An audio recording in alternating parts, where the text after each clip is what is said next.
Moving on to lightning round item number 6. Here we go. Other fees.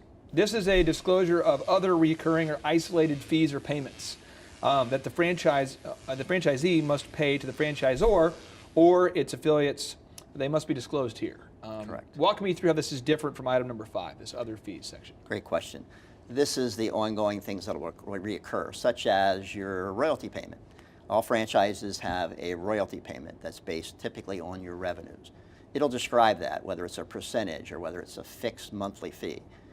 If there's an advertising or brand building initiative associated with it, which is pretty common, it'll describe what you can expect from that on a regular, ongoing basis. Now, on behalf of the potential franchisees or current franchisees who are not here right now, I'm going to ask the tough question right here, okay? Because I have spoken at franchise events before where I've heard some of the conversations of the people who bought said franchises, and they're kind of the rumors, the discussions, the things that they're asking. And sometimes they'll say, why do we have to pay ongoing fees when we already paid $50,000 or $100,000 to buy the franchise? So can you go ahead and just clarify real quick why there is a need for ongoing royalties after someone's already paid these initial fees? Great question, and it comes up frequently.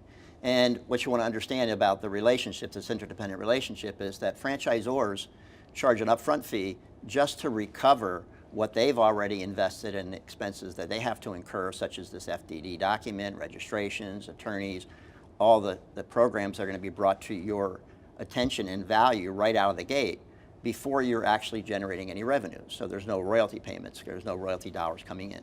So that franchise fee is just designed to bridge that gap to get the focus on getting you ramped up and successful so that royalties will come in the future. Franchise companies only succeed from ongoing royalties. They don't succeed from awarding franchises and collecting fees up front. I just feel like if you're watching this and you may be having that thinking where you're saying, oh my gosh, this is just an unreasonable franchise fee. I think when you realize the legal costs that go into making this federally regulated document, you'll get a little nauseated and then you'll start to empathize more so with those fees. So it's important for you to have a... Absolutely. Oh, I mean, it's expensive stuff. So we're moving on to lightning round item number 7. Here we go. This one's dedicated. We're going to dedicate this one to John Elway. So here we go.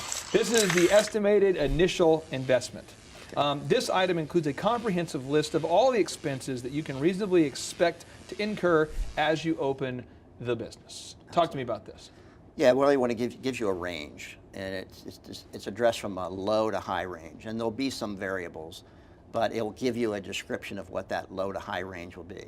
So the good news there is when you estimate what you're going to need to get the business launched and the total investment, you're going to know the high side of that and the low side of that. And typically it's going to fall somewhere in the middle. And again, if someone's reading this before you get sticker shock and you kind of pass out here, one thing I'll tell you is that because it's a federally regulated document, so the fees have to be, they have to get the high range in there and the low range. So you got to calm down a little bit, and you just got when you read this, you got to realize this is all factual stuff that we have to share. Otherwise, if it's not shared, that's against the law. So it has to be in there. So yeah, you got to get the high range and the low range. And the reason for the high and low variables, people ask, well, why is there a range? Well, because of certain factors where you might live and relating to traveling to the training, those costs will vary.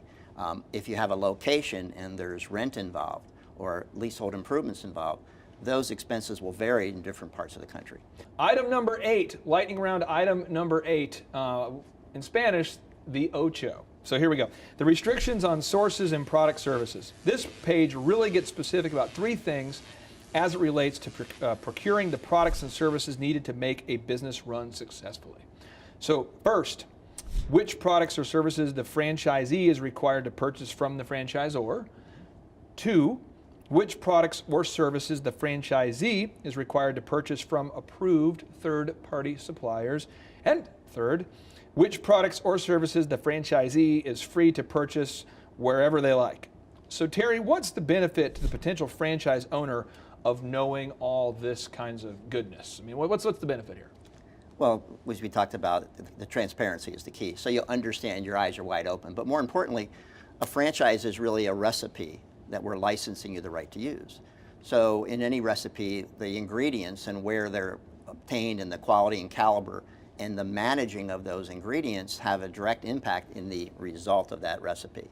So for the franchisee, it's important to understand that the franchisor knows and has documented the best way to secure those types of supplies, and they control some themselves, and then they allow you to go outside. Let me give you an example of what not to do. In my office, we're going to call it Stickergate. We had to get some stickers, and so we said we're going to get some stickers, and we order the stickers. Stickers come in from weird supplier. They look terrible, you know.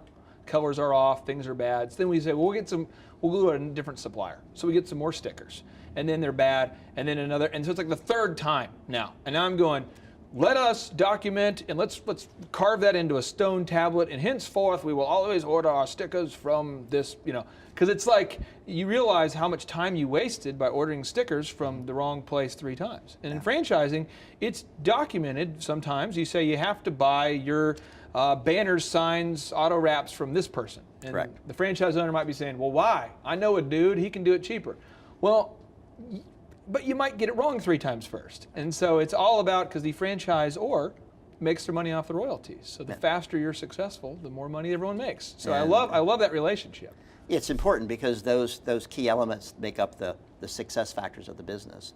And lots of times there are savings associated with how the franchisor has negotiated those vendors and those suppliers for you, and they want to make sure those savings are passed through so that the franchisee can be more profitable.